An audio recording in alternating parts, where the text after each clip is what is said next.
My name is Rashida Scar, and I'm a librarian here at South Novato Library with Marin County Free Library. Today, joining us on the call, we have April Haley, who is a librarian at, Fairfax Library, also Marin County Free Library. And then we have our SURJ members who are on this event, Lisa Bennett, Chelsea Supowit, and Barbara Kohler. And we have our two guest speakers here today, Malik, Melvin Atkins, and Paul Austin. And both of them are joining us as our speakers. So we're excited to have you here today, and we're ready to get started. We have, before we fully dive in, we have a couple of things happening.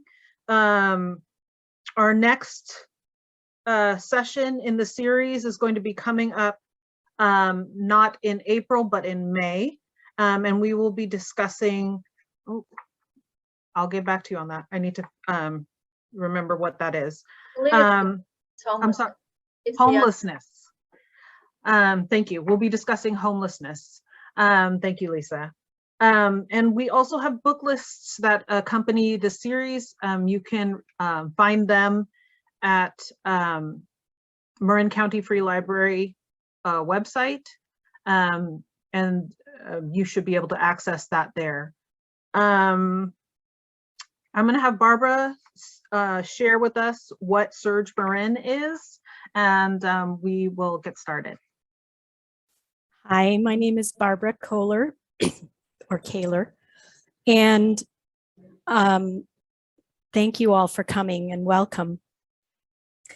And I volunteer with SURJ Marin. SURJ is short for Showing Up for Racial Justice, and it's a national network of groups and individuals that organize white people for racial and economic justice. So SURJ Marin is a chapter of that national network. And it was started in the summer of 2017, and it's focused on bringing the white people of Marin into this movement for racial justice. One of we're accountable to local organizations and community leaders in the Black, Indigenous, and people of color organizations and leaders. And our current partners are the Marin City Arts and Culture, the Marin County Cooperation Team, and the Multicultural Center of Marin. And we have newsletters that we send out weekly that you can sign up for through our website, surjmarin.org. And you can find out about anti-racist events and actions. One of them is a monthly book discussion, which is happening tomorrow, and we're going to be discussing the book Stamped by Jason Reynolds. And then there are, every Monday from noon to 1, there's an action hour where you can get involved in local actions. So yeah, I think that's it. Thank you for coming, and thanks, Rashida. Thank you so much, Barbara.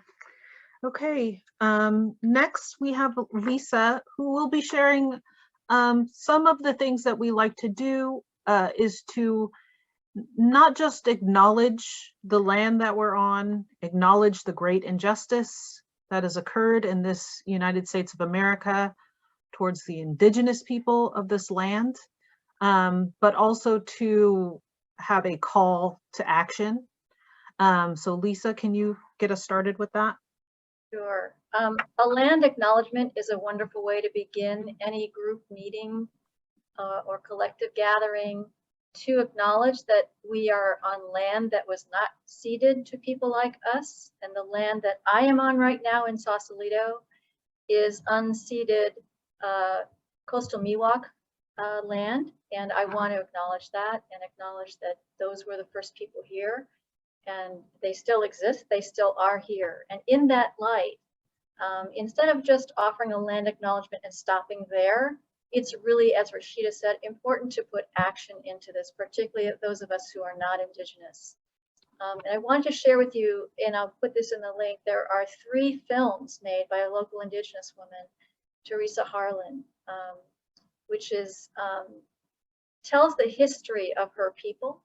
It's a 3-part series and a multi-generational story of the family's eviction from their ancestral home in Northern California, and Teresa's mission to bring the living history of her family back to the land. Throughout this series of films, Teresa Harlan chronicles the story of her family's displacement from their homestead on a cove in Tamales Bay, and shares her grassroots efforts to involve the wider community in protecting both the history and the future of this place. As she tells her family's story, Teresa makes a powerful claim. Remembering and retelling inclusive histories has the power to create a more just future.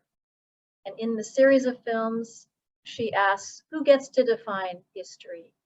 In what ways is it our responsibility to ensure that a shared history is an accurate and just representation of the place we call home? So your action item, all of you, when I share this link, will be for you to go watch these films and then follow up and follow Teresa's work and support her efforts. So thank you. Thank you very much.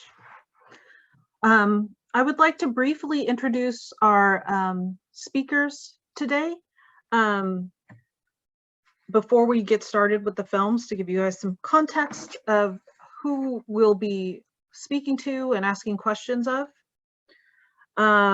First up, we have Paul Austin. Can somebody highlight him as well so we can meet him? Welcome, Paul. Paul Austin is a youth advocate, a longtime resident of Marin City, and the founder and CEO of Play Marin. He founded this organization to intentionally give kids of diverse ethnic and socioeconomic backgrounds from the broader Marin community the opportunity to play, learn, and grow together. Drawing on his experience as a student at Tamalpais High and as director of recreation for the Marin City Community Center, and on his scholarship in early childhood education and psychology from Texas Southern University and Dominican University, respectively, Mr. Austin's dedicated stewardship of Play Marin has brought steady and expansive growth. A person of many roles, Paul is also the college completion and career advisor for Bridge the Gap College Prep, where he is responsible for advising and creating college persistence and graduation plans for low-income students. Additionally, Paul is the community liaison for Illuminate Capital Partners, a Lululemon ambassador, and board member of Extra Food. He is married to Miller Creek Middle School principal Tanisha Tate, and he is the father of 2. Paul Austin's world is dedicated to the well-being of young people. Welcome, Paul. We're happy to have you. And you will be seeing more from Paul. He's going to be doing a video, and we'll be also asking some questions, and I'll get into that in a moment. Our other speaker here today is Melvin Malik Atkins. He's a long-time community activist who has lived in Marin City since 1970. He is the father of 1 daughter, Zayed. He has a degree in psychology from San Francisco State and has, over the course of his life, served as the CSD chair for the local community, for which he was elected for 3 terms. He is a community outreach worker and organizer for the Services District and Community Development Corporation.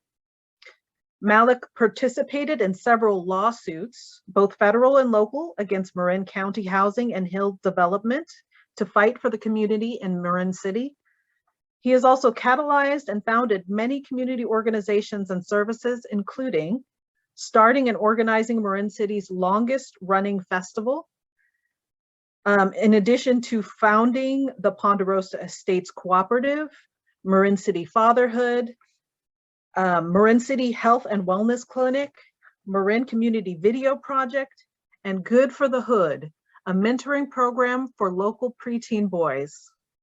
In addition to all of this, Malik is a gifted Tai Chi and meditation instructor, a local artist, and a fantastic storyteller. Welcome, Malik. So to give you all some context about the films that we're going to be watching today, in case you guys didn't know, California is currently has a task force convened to explore the possibility of offering reparations to the descendants of slaves. And in order to do that, they are looking specifically at injustices that have been done to African Americans here in California, specifically. So some of what you're going to see is the testimony from two different people, one of whom is one of our speakers, Paul Austin. You will see his testimony for that task force. The other person you're going to be seeing is Bertha Gorman. I'm sorry, April, can you remind me of her full name? Bertha Gaffney Gorman. Thank you. Bertha Gaffney Gorman is the other person who's sharing her testimony. And so you will be hearing from both of them and just getting a sense of some of the work that is being done currently here in California. So with that, I think we're ready to start our film. Lisa, can you please share your screen?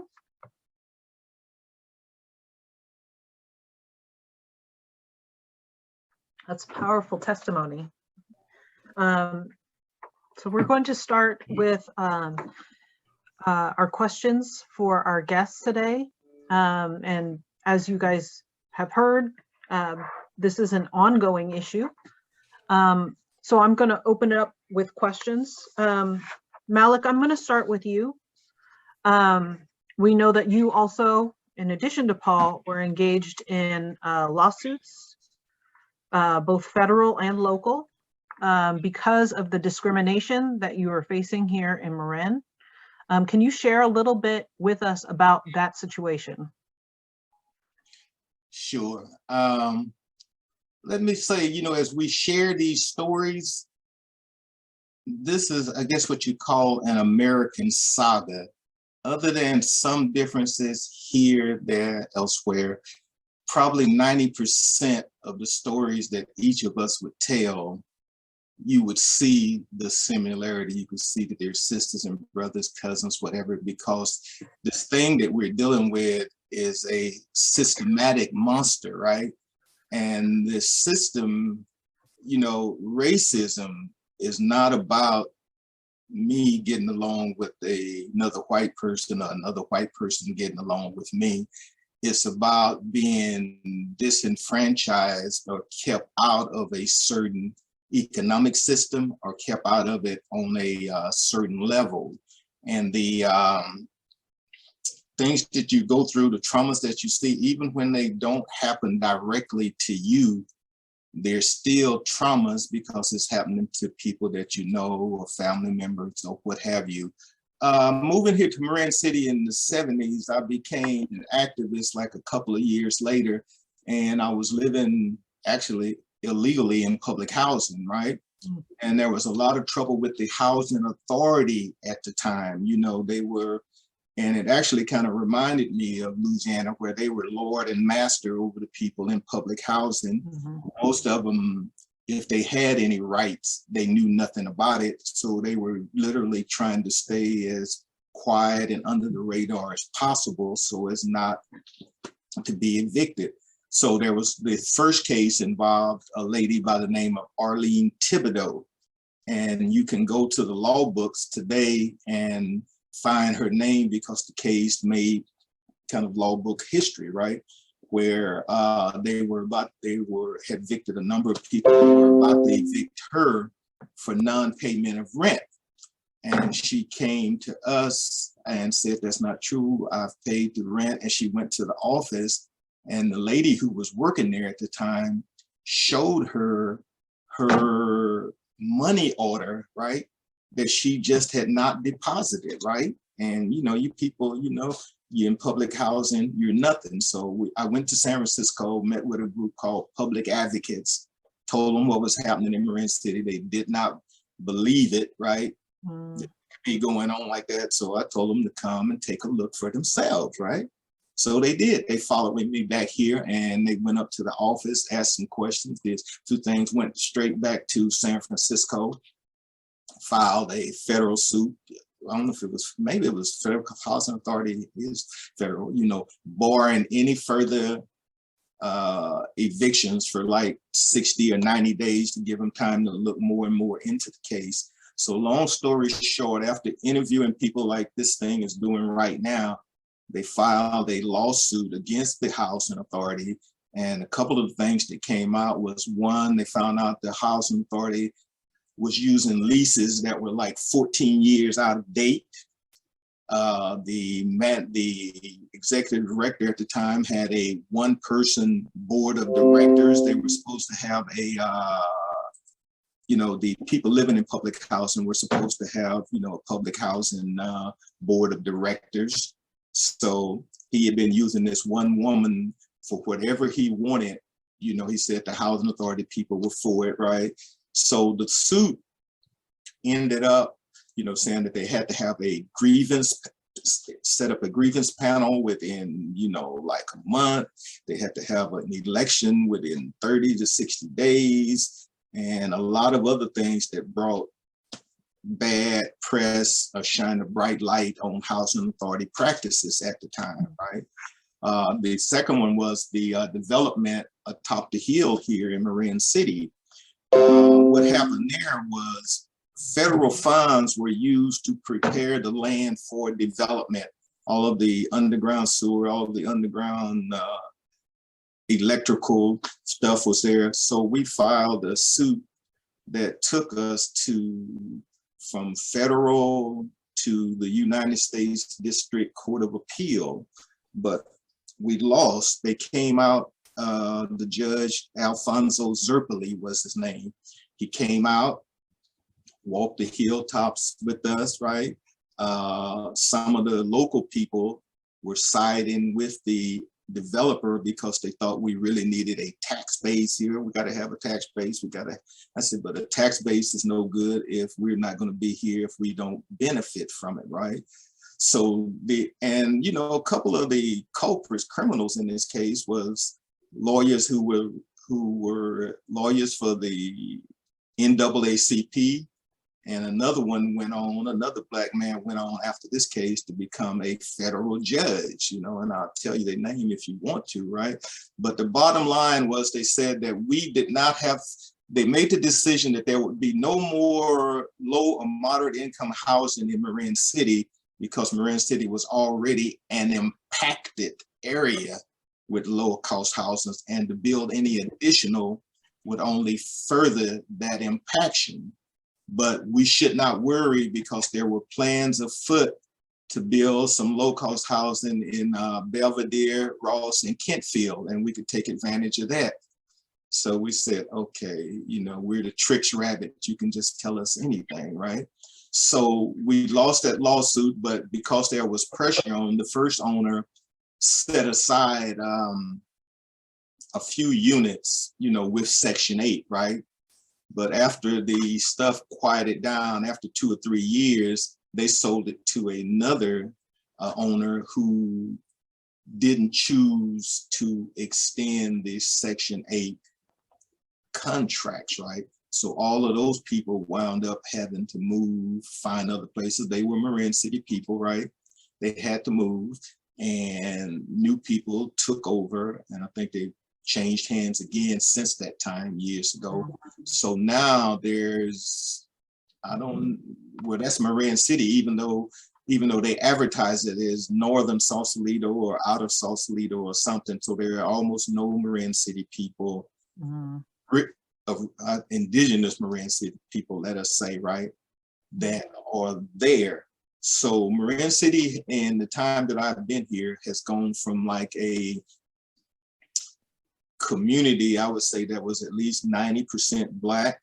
The last stats that I looked at said that we were now below 35%, right? Right.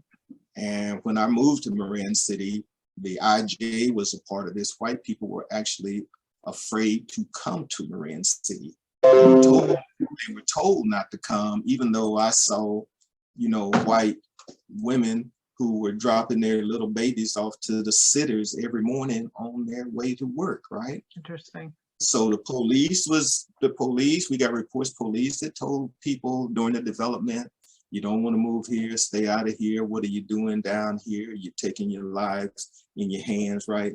That sort of thing. So Marin City had that reputation. And even though we didn't like it, it worked in our favor for a while because nobody wanted to be here. And then suddenly we were discovered like gold in the Black Hills of the Dakotas, right? Right. And people saw the houses were affordable. The lots were larger than the ones that are in Mill Valley and Sausalito.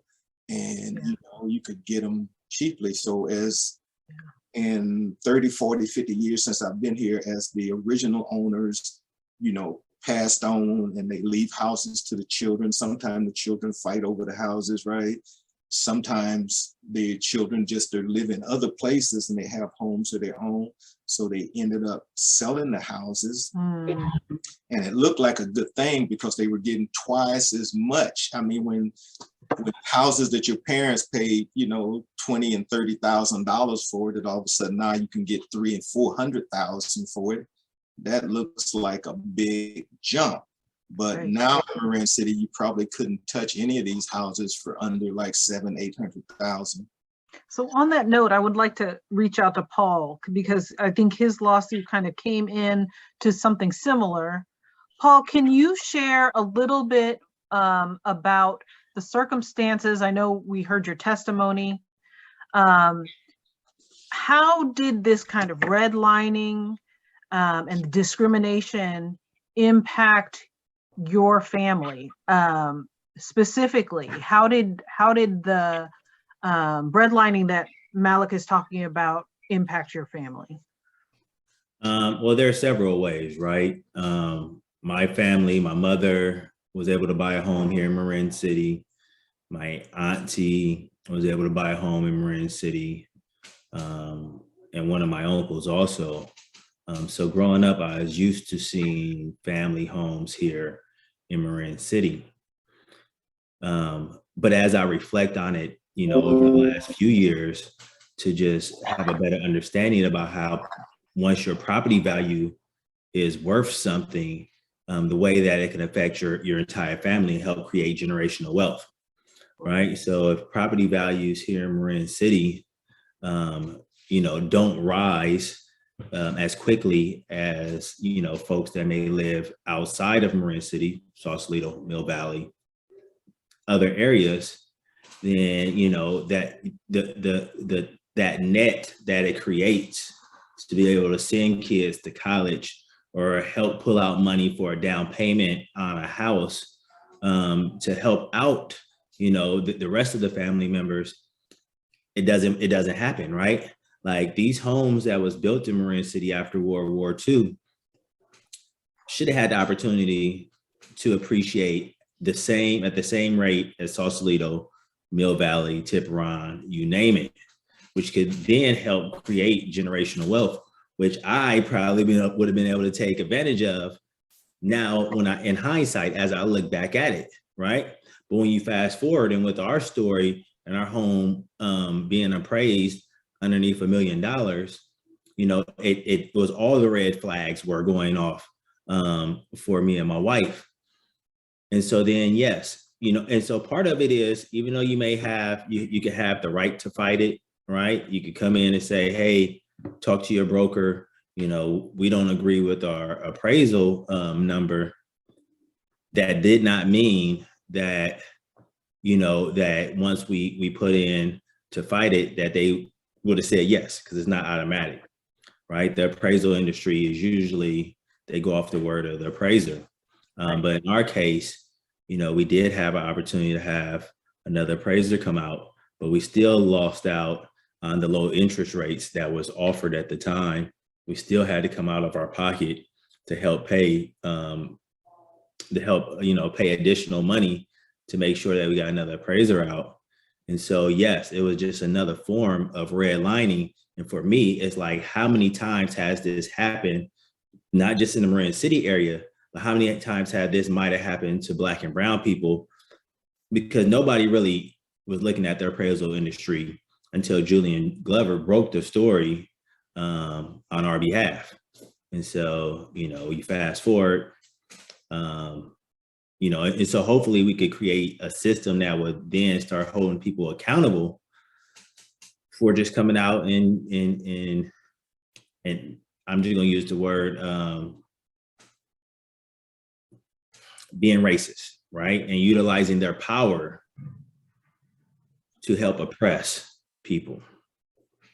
Thank you for sharing that. That's exactly something that occurred to me as I was listening to your testimony, is just how the system is built to keep Black and brown people from developing generational wealth, while at the same time handing that generational wealth and those opportunities to white Americans. The fact that, we talk about Marin City and Sausalito as if they're different areas sometimes.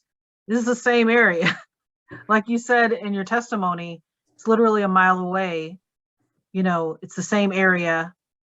The only difference is one is a Black area, one is a white area. And then for that reason, and that reason only, you can appraise for $500,000 left. And I think how life-changing that is for families here in Marin. So 100% life-changing. Absolutely. That's your grandchildren's nest egg. That's, your ability to grow as a family, your ability to move around, your ability to move forward. So I thank you for sharing your story in that. No problem. And I'll get back to you with another question here soon. Malik, we were having discussions prior to this. The reparations discussion that we're having currently in California is centered around the descendants of slaves. And there was some discussion about indigenous Americans and the things that they have also suffered at the hands of the United States government and the California government. But there was a push, and I believe it was you, Malik, who said we really need to focus on Black Americans and African American experience here in this country, and put the spotlight. And can you share a little bit about why you think that is? Briefly.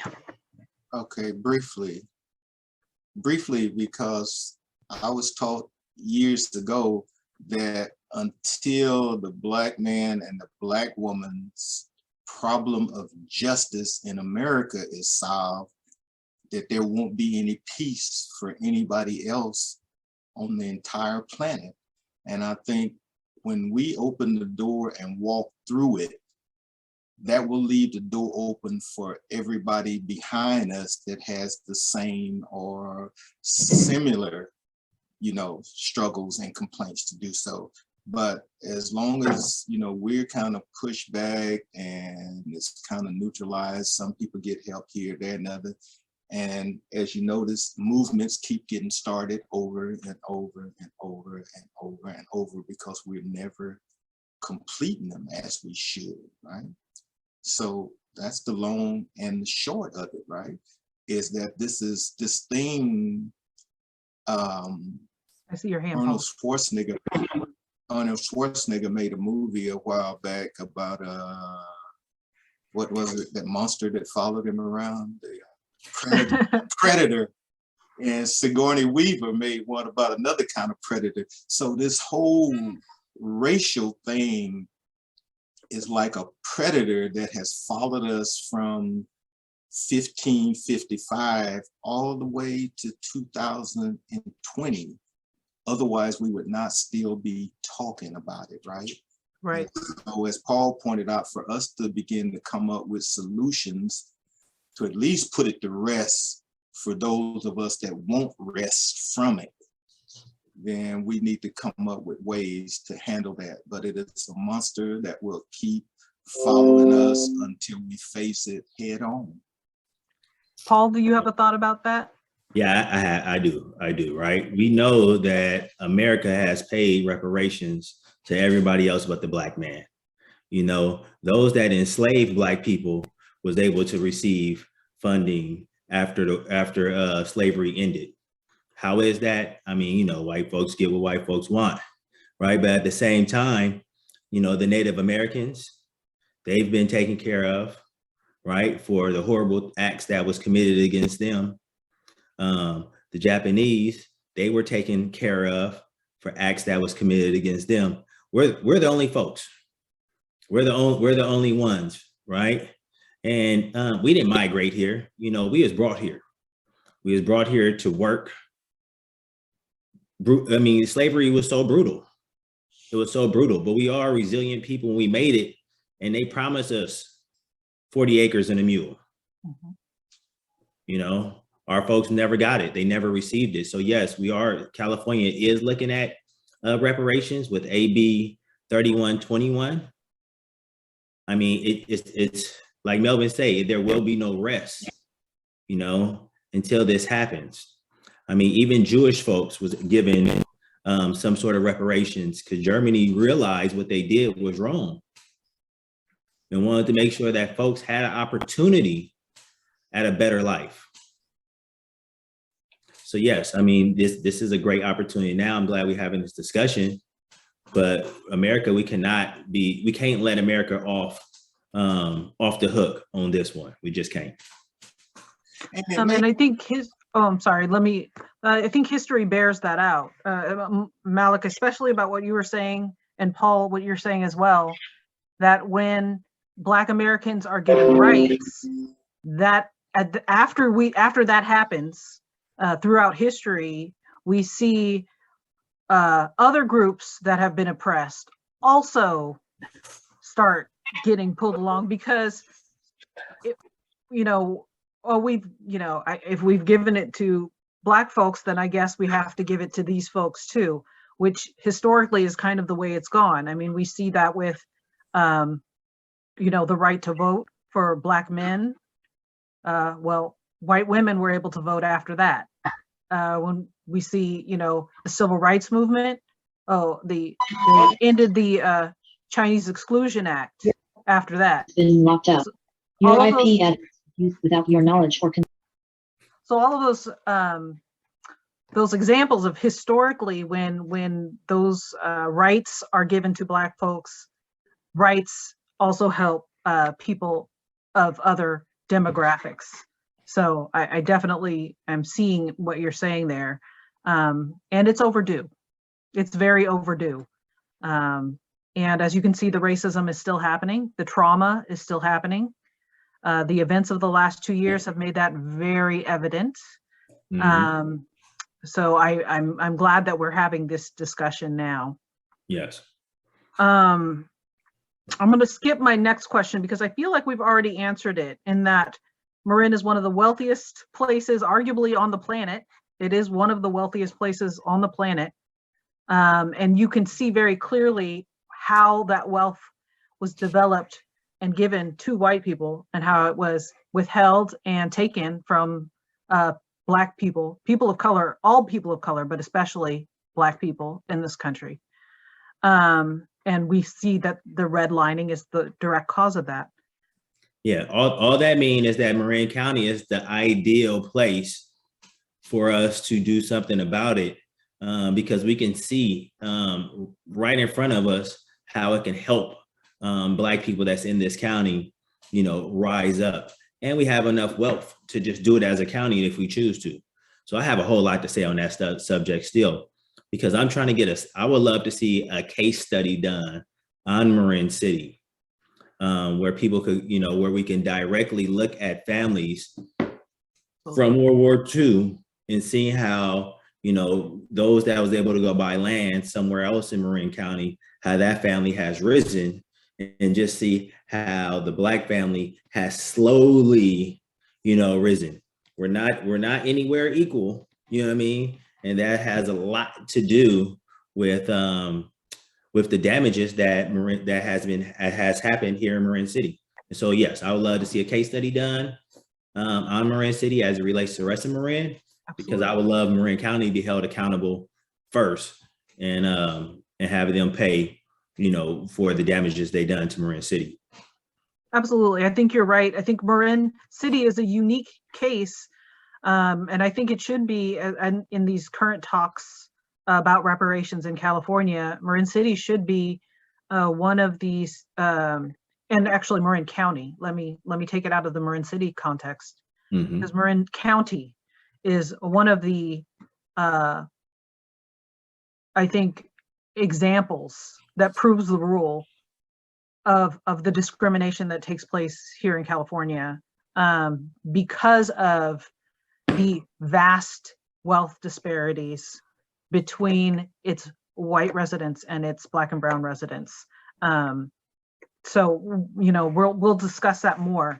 It looks like we lost Malik, but we're trying to get him back on. So Paul, I'm going to keep fielding my questions towards you.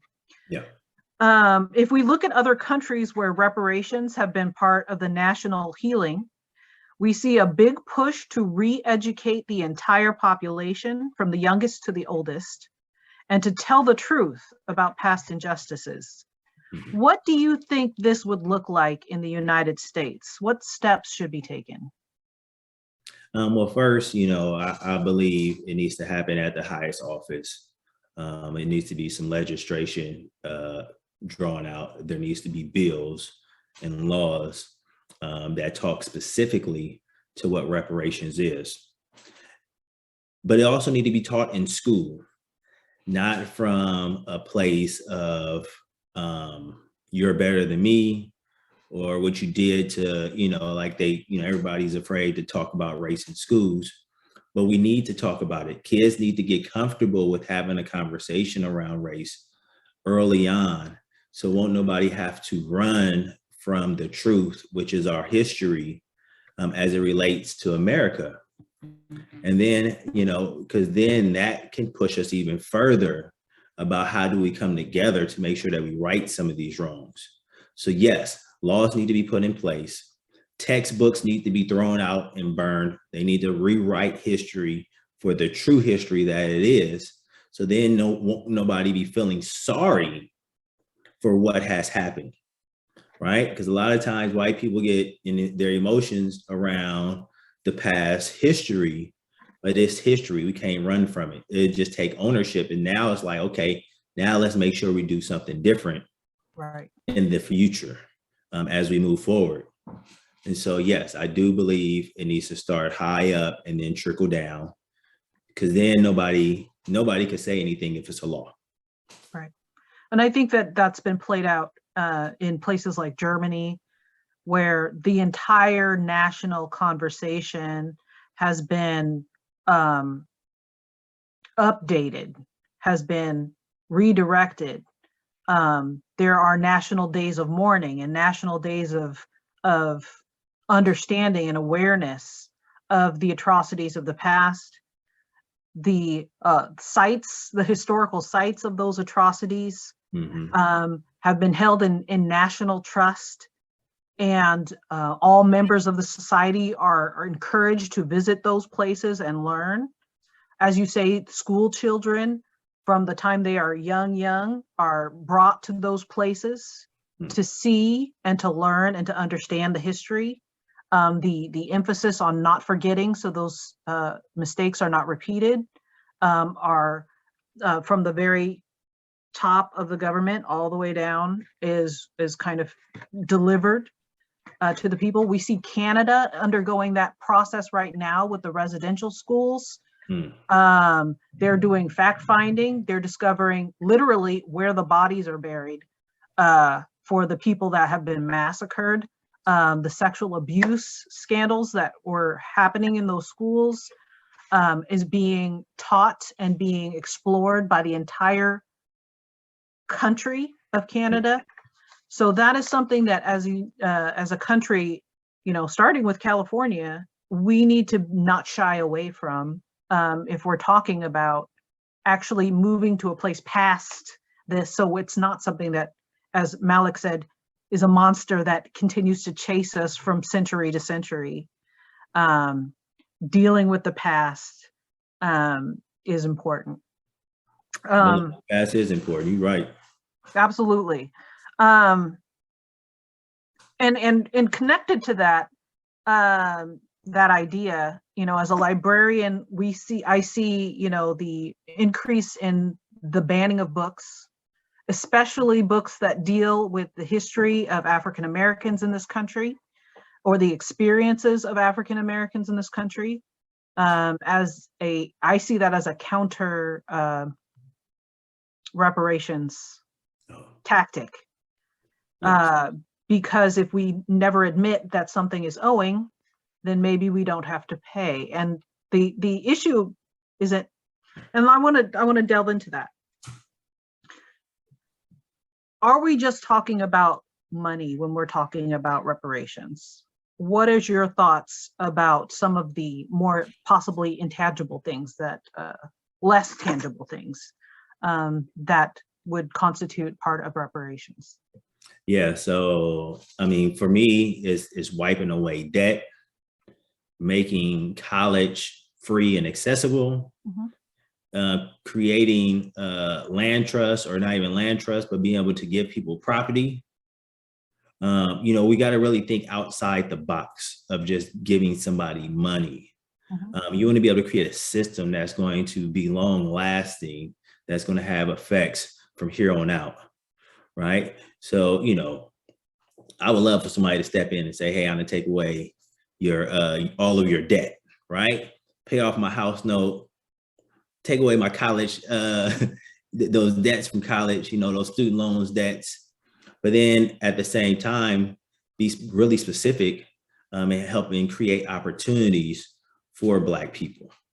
Right? Making sure if they need a business grant, you give them a business grant. If they need to go to business school, you give them opportunities to be entrepreneurs. Absolutely. Right? Making sure that jobs are seeking out Black people.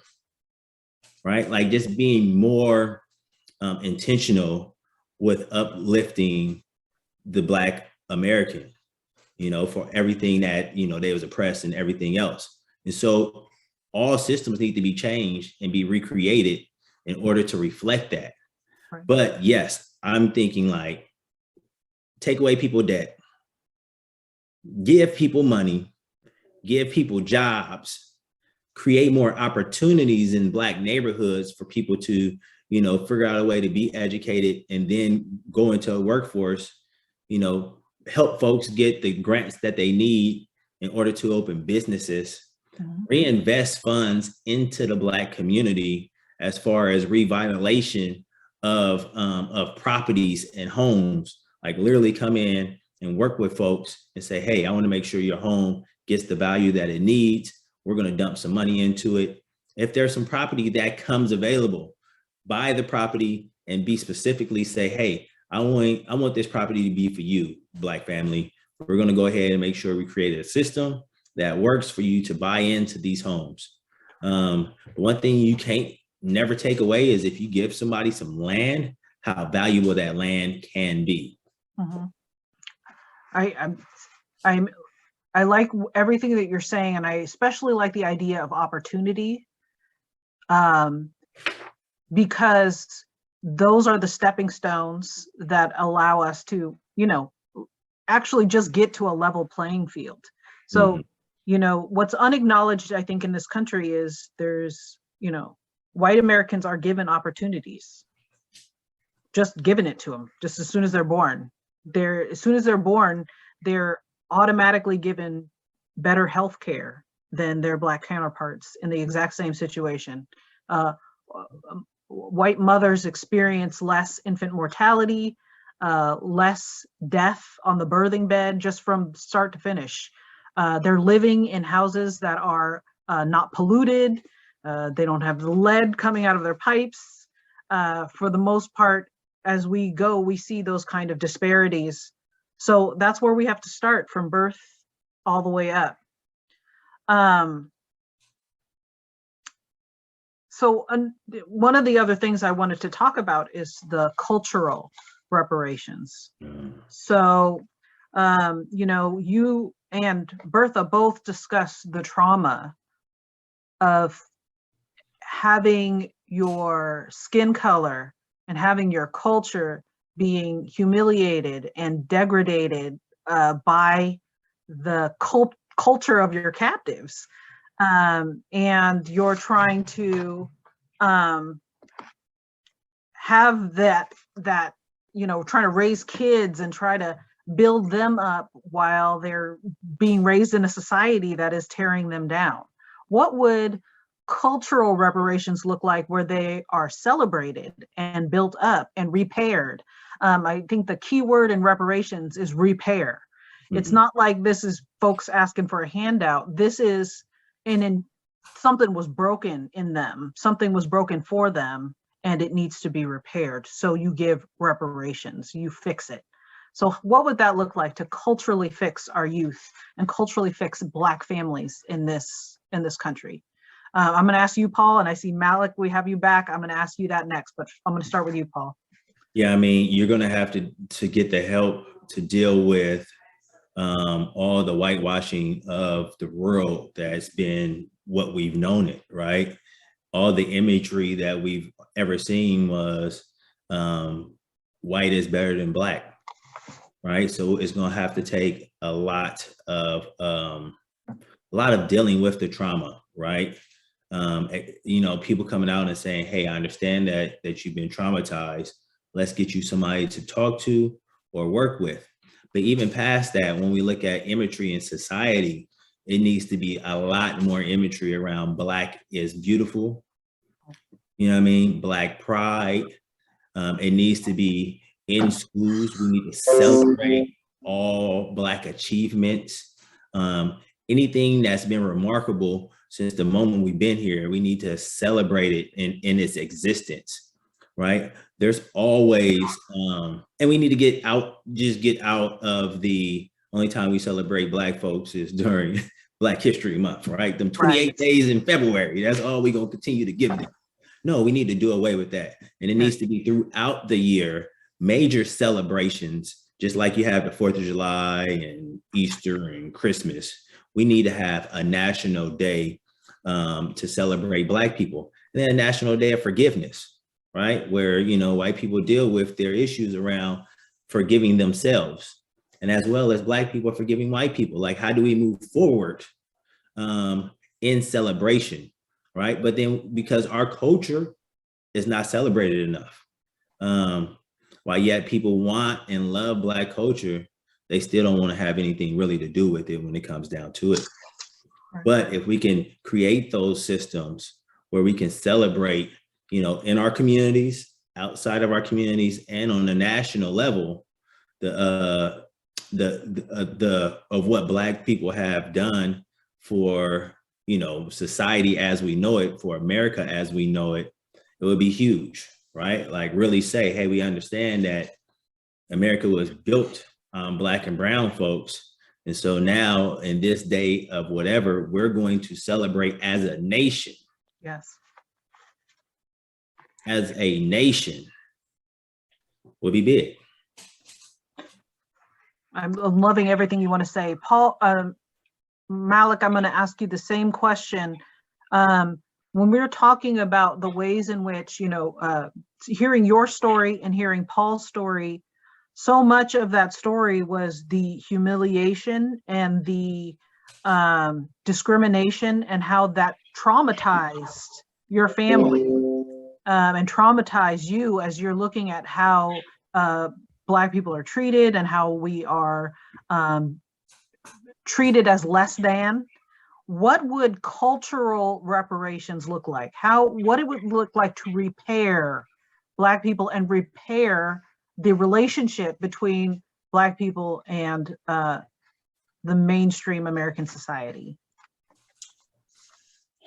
At this point, I think it's going to require a certain amount of separation, right? Now, what that separation looks like will have to be talked about amongst us as a people. And I think the problem is, like I say, you know, racism is not a system of Black people and white people just getting along together, but Right. it is the separation on all levels.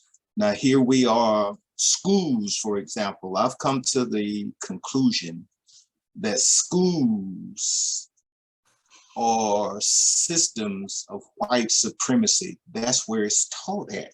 Right. Because all of my white friends are people that I've talked to from childhood. They say pretty much what we say. My parents never taught me that at home. Some of them did, but most of them say, my parents never, we never learned that at home. Okay, so where do we learn it at then, right?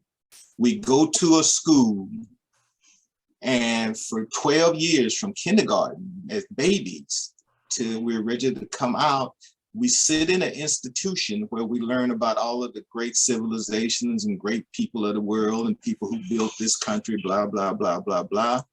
And little kids don't care one way or the other. They're just waiting to hear about themselves, see something that looks like them.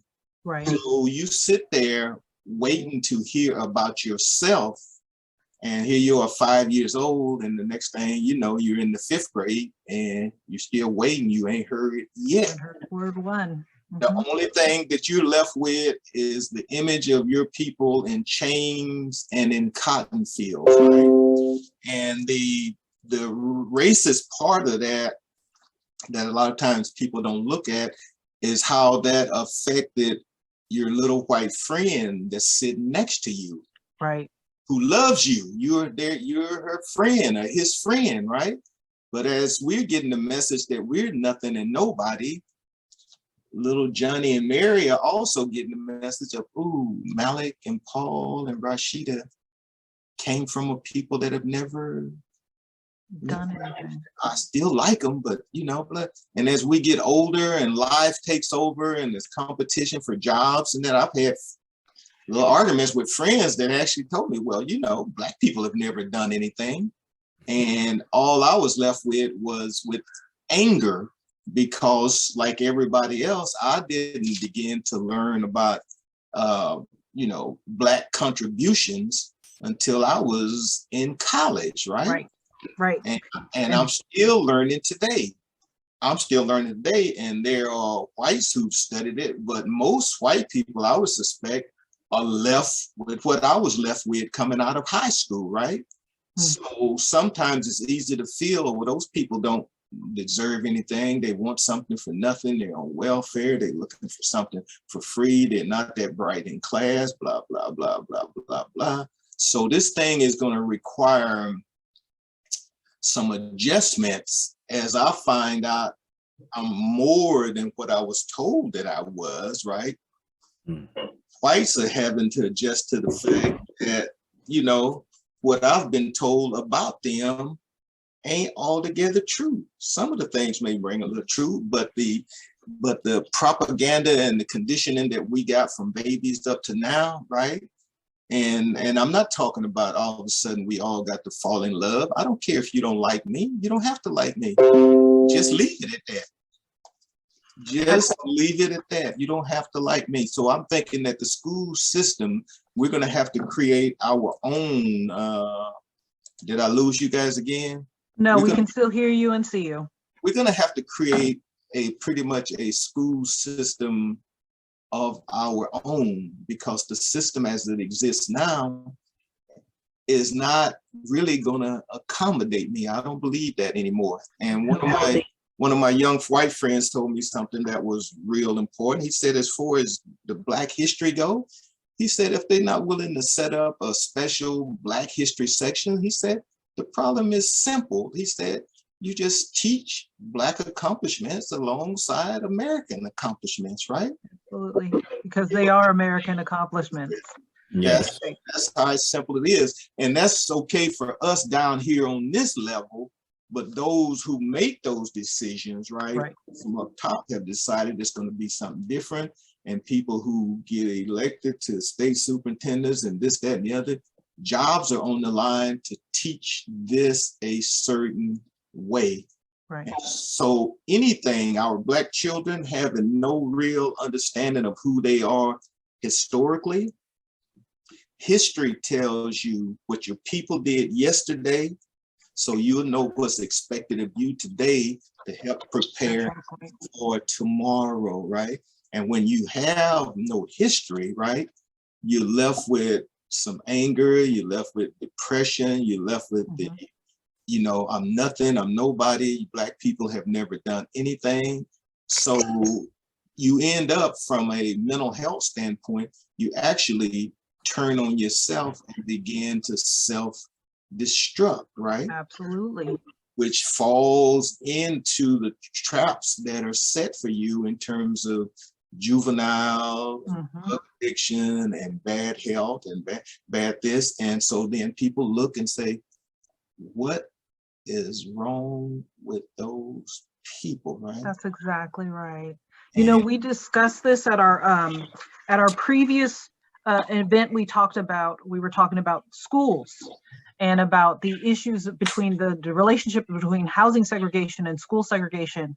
And we had Betty Hodges on, who does the Hannah Project Freedom Schools in Marin.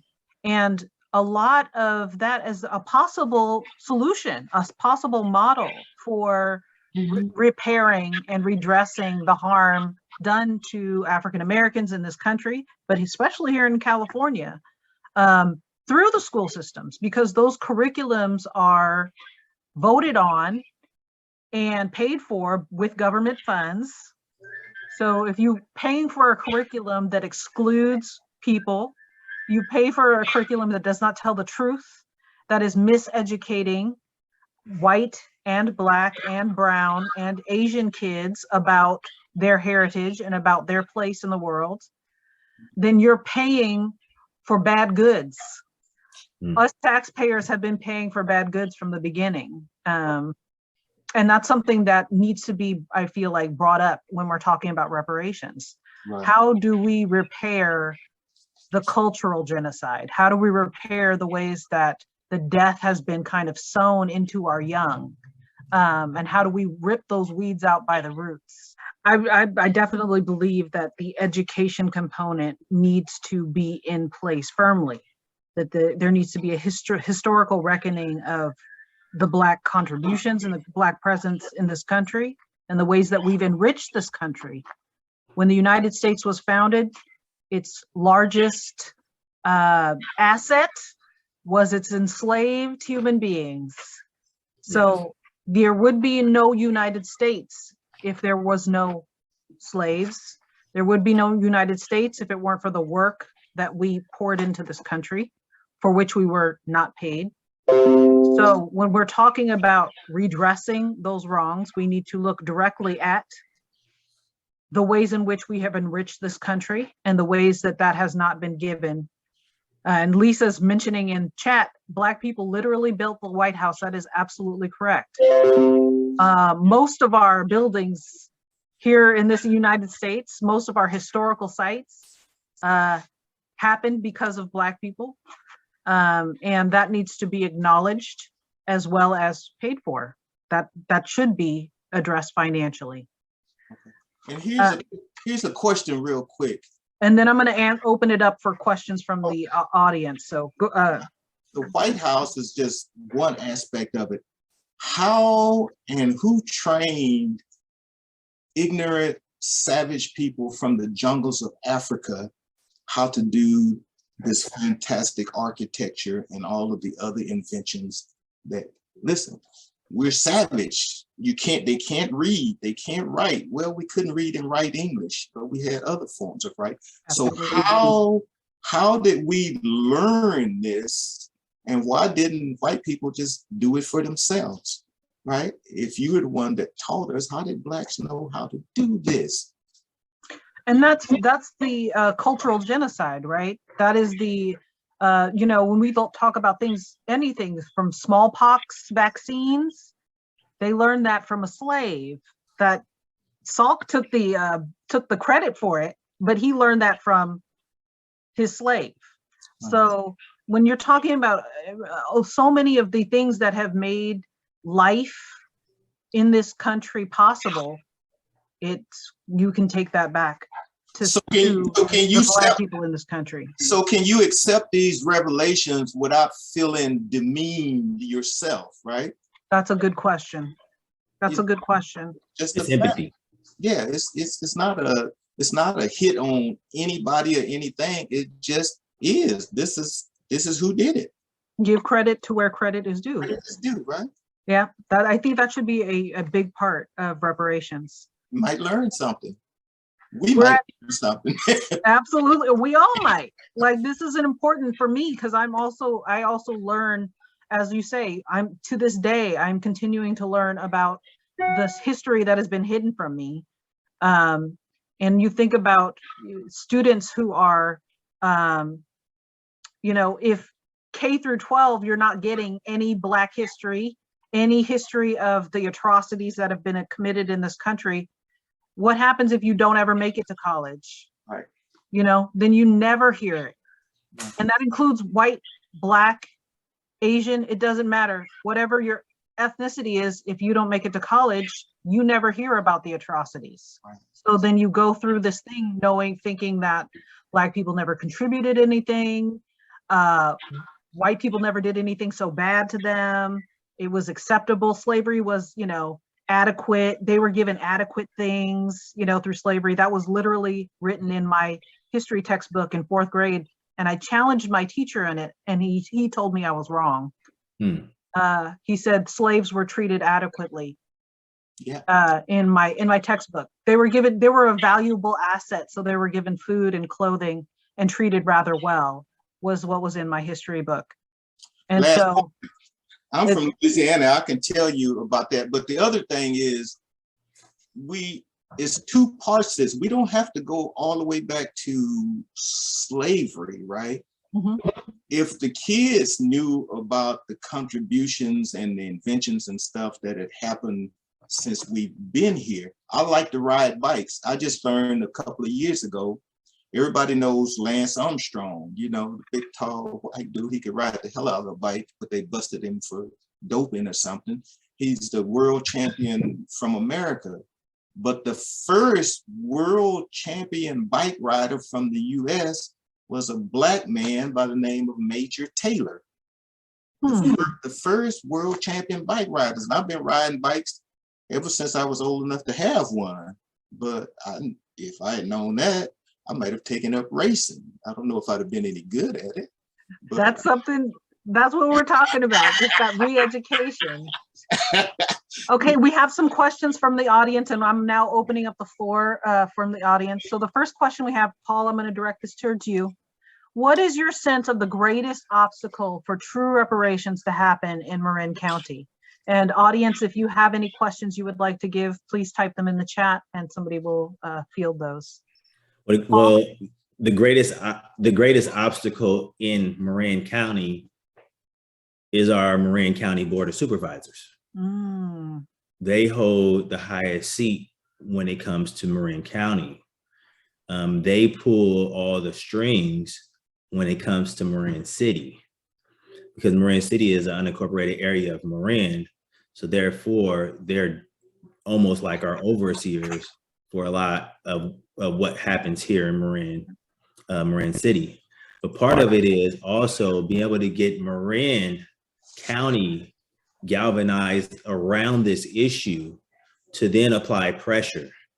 So if everybody could apply pressures in their communities and their towns to then get them on board and say, hey, we want to see reparations for Black people in this county, and then take it as a, because it's baby steps. We got to get these cities, and then we need to make the push for the Board of Supervisors and really push them and say, hey, we want to see reparations for Black people in this county.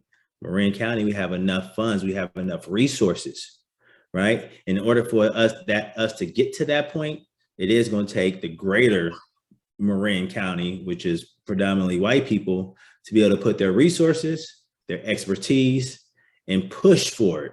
So that's lawyers, that's people that deals in economics, and that's those who can make a lot of noise, because Marin County, the power trickles down from the county, which is overarching white people. And I think that that's a big part of why we're doing these programs, is we really want to draw people into the conversation, make them aware of the issues so that they can have the critical thinking and the information they need to go to the Board of Supervisors, to go to their elected officials, the mayors of their cities, and say, it's time for us to right these wrongs.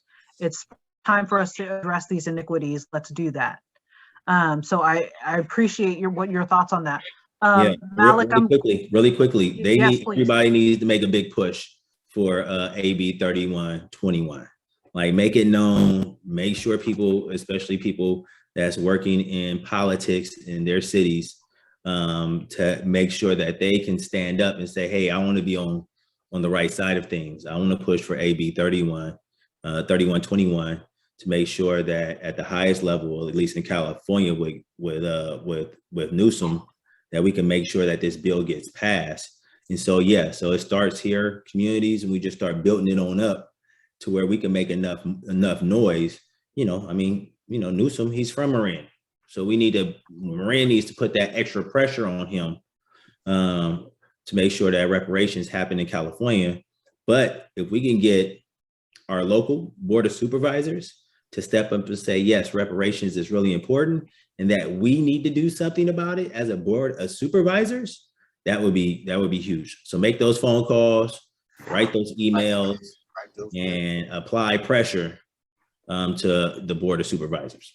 I'm going to, when I email out the link to this video to the people who have registered and to the other people in Marin County, I will include a link to the push for reparations here in this state so that people can write emails, they can call. I'll have all that information included. So I have another question here. Can Malik talk a little about his upcoming reparations event in Marin City that's coming up on April 9th? Malik, can you share a little bit about that event? Well, this event is, I would say, it's just a larger form of what we're doing here. You know, we're inviting people from all over to come out and tell their stories, because part of this AB 3121 is just gathering up the information and the stories, right? And it's a larger form of that. I'm for gathering up the stories because I think there's some recent ones that need to be told, but I'm not gonna throw water on, I'm kind of cold on studies and stories, right? Because every study imaginable has been done on Black people, right? And not just little studies. I'm talking about major universities, Harvard, Yale, Stanford, and everybody else. They've studied everything from the top of the head to the bottom of the feet, and they all come back with basically the same report, showing that where Black people are concerned, there have just been major disparities in every aspect of the society.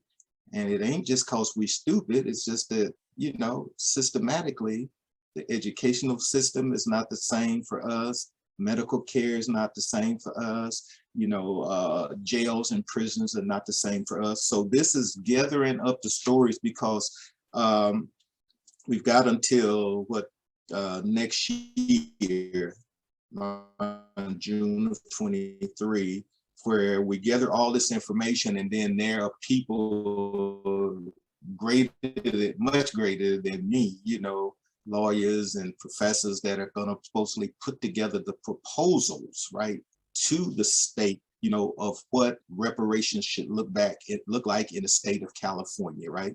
And as Paul is pointing out, whatever it looks like for nationally or for the state does not prevent us from doing all similar things in Marin County, right? Right. I have a friend that works at Kinko's, and I go and make copies. He said, man, you know, we're free. You got to pay me something for, you know, I don't copy too much. But he said, you got to pay something. I said, look, this is part of my reparations payment. I'm not giving you a dime. So we laugh it off. But this event is a larger form of this right here, right? So from federal, you know, to the state. I'm happy that Governor Newsom has signed, you know, this bill for this task force.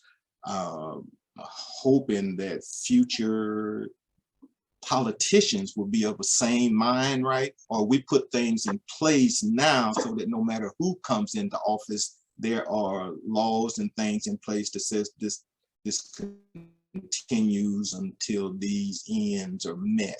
So, you know, all of you that I can see on the screen and those off the screen, you're welcome. I think Paul has some, it's going to be April 9th starting at 12 o'clock at Rocky Graham Park. If anybody's still afraid, it's right next to the police and fire station. Oh, Lord. And I live right across the street, so if somebody wants to run to my house and be there, that's fine too. But it's gathering the information and being able to present it so that whether people can digest it right away or not, they know that what they're getting is factual information. And I think the Board of Supervisors, we need a concentrated effort of grassroots people, Yes. but the job is made easier. I'm saying this it's just for us as Black people and for white people that are looking for an answer to it. The job is made easier the more we are educated about why Black people are due reparations. Because you've got even Black people whose image has been so devalued in their own minds. And I'm not just talking about people on the corners, I'm talking about educated people who think because they're educated, we don't deserve this, we don't need this, we shouldn't be worried about that. So the education around why reparations is needed turns each one of us into a professor and a lawyer. So if you call to speak before the Board of Supervisors, it's not just, oh, sympathy and they deserve it. No, they deserve it based on some real factual things here, Absolutely. right? And the other thing, and I think this is important for our white supporters, is that white people understand that reparations do not mean a mass exodus of Black people coming to take your homes and your cars and your bank account and your silverware, you know, and your china. No, you know, you can keep that. You know, you can keep that. But somebody owes, and in order to get this monster off the backs of everybody, you know, this equal thing has to be brought about, even if it's not successful, even for the few of us that believe in it. What can we do with and for each other to make this world better than where it's headed right now? I agree. And so when we're talking about it, one thing that occurred to me was even saying, okay, descendants of slaves, maybe you don't pay taxes. Maybe you keep that money because we've already paid. It's free labor. Where you owe. Huh? With discriminate, like even something as simple as that. That's not pulling money out of anybody's pocket. It's allowing us to keep what we've worked for, because for so many centuries, what we worked for was taken away. So there's a direct and equal, you're getting back what you have worked for, versus having it constantly flow to government. Right. It's now staying in your community, it's staying in your family. That's money you can invest and give to your children, and build wealth with. So I think those are all important things to consider when we're discussing reparations. Right. I tell my white friends now who want to help, I tell them that what you are, I'm giving you a new title. You know, instead of calling yourself white people, you are modern day workers. You're modern day workers on the Underground Railroad. It's working towards equity, always. With the Overground Railroad now. No more underground. Look, this is all right. I'm tired of it myself, you know, as a white person.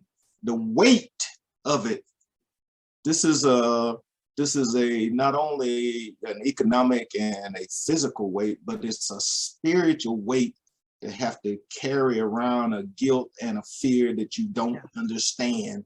Yeah. Some do, most. Where did this come from? It's that monster from 500 years ago that's still here. Still here.